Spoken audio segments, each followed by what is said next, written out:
Okay, welcome back everybody to one of my top tips and little demonstrations. These are like mini demonstrations. I hope that these will build into something that becomes quite useful to people over a period of time. What this one's going to be about is putting figures into a landscape. Now, to put a figure in that is there is one thing, but when you've got a landscape or a seascape or something else that is lacking something, it's sometimes nice just to put a figure in or a couple of figures in here, walking the dog in the distance. And a lot of people ask me, how is that easily done? I don't know how to draw figures. Well, you don't have to be totally exact with a figure. You just need to merely suggest the shape. And if you are a fairly keen observer, you know, when you're walking around and you're looking at people in the street, walking with their kids, carrying their shopping, interacting, chatting on the street corner with each other, then it's, you know, just observe that. And it fills your memory bank so that when you come in, you can just simply apply little shapes that would become people. Now, you know, if the anatomy there, the head is too big, so let's just fill that out a little bit. And now we've got somebody that's, you know, there's the arm and there's the body and the legs and the head. Now, while it's still wet, there's nothing stopping you dropping another colour into the top there. Like so. Now, that person could be looking away, that person could be looking directly at us. It doesn't matter. But it is a shape, and you can put somebody quite happily next to them. There you go. And they are bleeding together. It doesn't matter. And you can further add, if it's a nice sunny day, you can add that little shadow. It just reinforces the belief that, you know, I'm doing a few marks on a piece of paper, but your brains, or the viewer's brains, are filling in all those gaps for me. All those little bits of information that one would say, well, the figure's not looking right because of, well, your brain's doing the rest of that for me. I haven't got to worry too much. Just a few shapes, a few marks, and you have instant people. You can create the shadow side of a person, like so. And as I said just now, you can quite happily give them a directional shadow, like that. It places them on the ground. You can come in and you can quite happily put some small people from the distance in. And by watching how people work and interact with each other, then it becomes quite believable.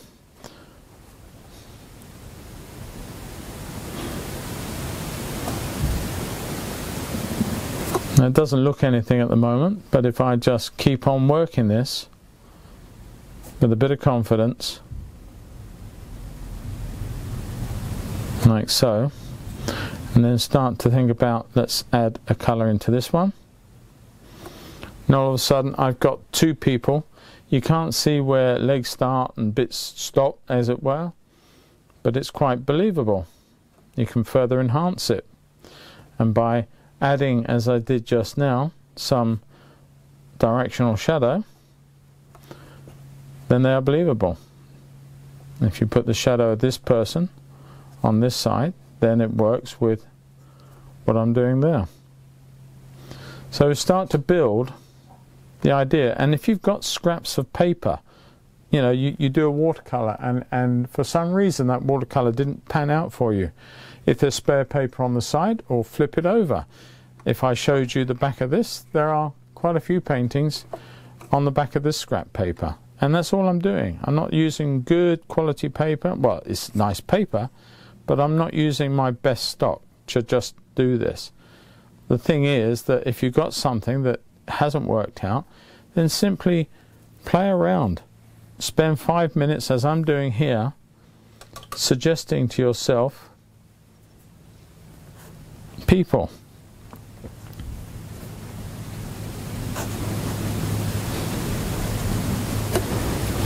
There's just a few taps, there's nothing more. But now I'm going to enhance this one and this one, letting that colour spread around a little bit. Now if that doesn't look quite right, let's make it a little stronger. Let's just change that. Let's block some of this light out, put a couple of legs in, and let's see where this ends up. Probably not as good as it could have done. Let's just keep working at it, and let's just see, without overdoing it, if we can bring this one back. Now, as it's a small piece, I can keep playing with this with size until I'm happy that I've got some people coming out of it. It's probably a little better. Let's just give that a nice little dark accent in there. It's not brilliant, but if I suddenly do something like this, now all of a sudden those people do come alive. I've put them on the ground.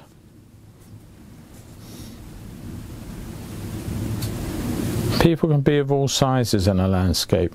You can do a beautiful landscape, but you can then just add a few taps, whether this is in watercolour and oil, just a few taps, and that's all it needs. And you've added interest where there was none.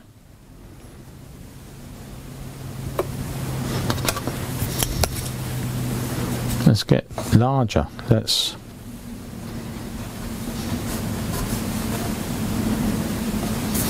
somebody walking, maybe with a dog. Let's just add some detail, maybe to the dog too. Bit blue, but fancy dog. Poodle. Don't know if you get blue poodles, but this one is.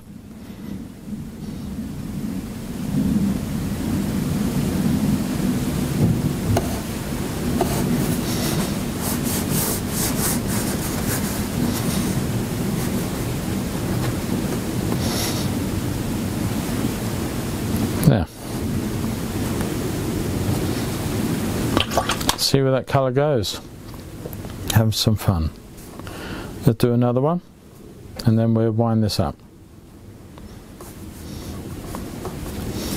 That would have been a great shape if I'd have done a stick out the back there for a Maasai warrior.